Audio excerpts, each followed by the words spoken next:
Okay, so we just got done looking at arithmetic sequences, which increase by the same amount. This arithmetic sequence has to do with adding and subtracting, so it increases by the same amount when you add or subtract.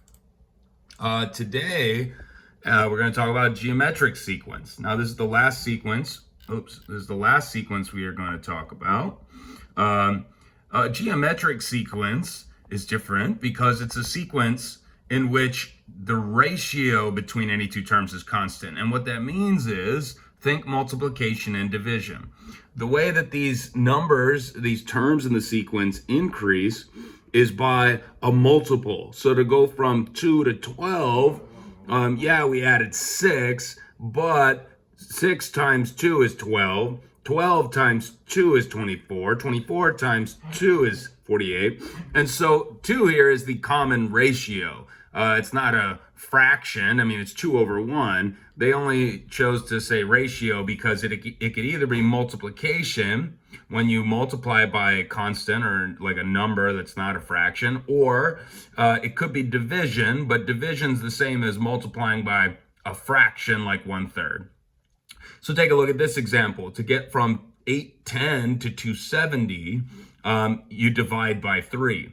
Now, so like what I suggest with these is I suggest, hey, if it's going up, it's obviously multiplication. If it's going down, it must be division of some sort. So, just start dividing this number, the first term, by 2 and then 3 and then 4. Eventually, you should be able to find the common ratio of decrease, which in this case, it's 1/3. You divide 810 by 3, you get 270. You divide that by 3, you get 90. And there's some clues in here. Maybe you look at the smaller numbers. Going from 90 to 30, you've divided by 3. So anyways, that's what a geometric sequence is. And this common ratio, that's the variable, we're going to call it r, that the terms are going down by a factor of that variable r.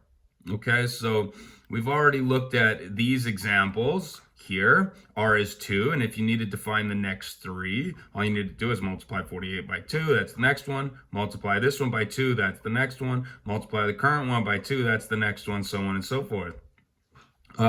For these, please don't do decimals.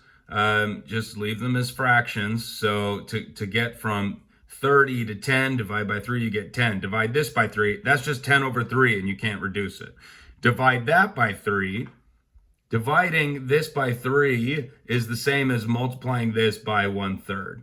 And so it might help to imagine multiplying by this fraction instead of dividing by 3, because then it'd be easier to go from one fraction to the next.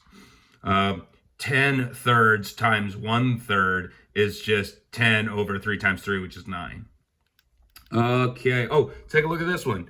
So if you look at the signs here, it goes from negative to positive to negative to positive. The signs are oscillating, negative, positive, negative, positive. And that must mean that our R value is negative. Because if we start at a negative and we multiply by a negative, we'll get a positive. And then if we have a positive multiplied by a negative, we'll get a negative. In this case, it's 5, because to get from 2 to 10, we multiply 2 by 5. 10 to 50, multiply 10 by 5. So if it goes negative, positive, R is negative. And here's the next 3. What about this one? Well, let's see. To get from 4 to 8, you'd multiply 4 by 2. 8 times 2 is 16. So no, this is not 1. It's not 1. All right, let's see. What else? Okay, here's the formula for the geometric sequence. Now this is to find the nth term, meaning you can find any term in the geometric sequence by using this formula. A sub n is going to equal the first term, that's A1, right? A sub 1 is the first term. Hey! Sorry. Get that kid. My cat's attacking the plant. Punk, he's always tearing that plant up. Sorry. Oh, it's the first term times R. Remember, R was that common ratio, so you need to find R. The first term times r to the n minus 1 power, which means that if you're trying to find the 10th term, n is 10, whatever r is, you would plug a 10 into n and minus 1. Okay, basically, this number here, r to the n minus 1 power, is r to the number of terms before the last one. Okay, so a sub 1 is the first term, r is the common ratio. Let's look at an example. All right, so establish a rule and then find a6, the sixth term. All right, so we can establish a rule from 1 to 5. Looks like the common multiple is 5. 5 times 5, 25. 25 times 5 is 125. So we take a sub 1, the first term, that's 1. So a sub n, we're gonna write the rule. So we're gonna use this formula. A sub n equals 1 times, well, what's r? R is 5. R is 5, right? That's the common multiple. So 5 to the n minus 1 power. You can't, I mean, you could simplify this, but there's no need to simplify it any further because you can't do multiplication before you do exponents. And so, I mean, since it's multiplying by 1, it's not going to have an effect on it. But if this was another number, say 130, for example, you can't multiply the 130 yet. Order of operations. And so for us to find the a sub 6, the sixth term, we'll use this formula. We'll plug a 6 in for n. That's 5 to the 6 minus 1 is 5. 5 to the fifth power, which is this number, times 1. And this is the sixth term. What about this sequence? First, we have to find the common multiple. So start dividing 130 by stuff. And actually, if you look at these two, it might be a little bit clearer. It's easier with the smaller numbers. It looks like we're taking half of the previous number, which is multiplying by 1/2. And so r here, so first you need to check that it's a constant. So like 32.5 times 1/2, it is 16.25. So yes, r is 1/2. So by this formula, we take the first term, first number in the term, which is 130, times r. R is 1/2. R to the n minus 1 power. Again, no need to simplify here. We need to find the sixth term, and so we plug a 6 in for n.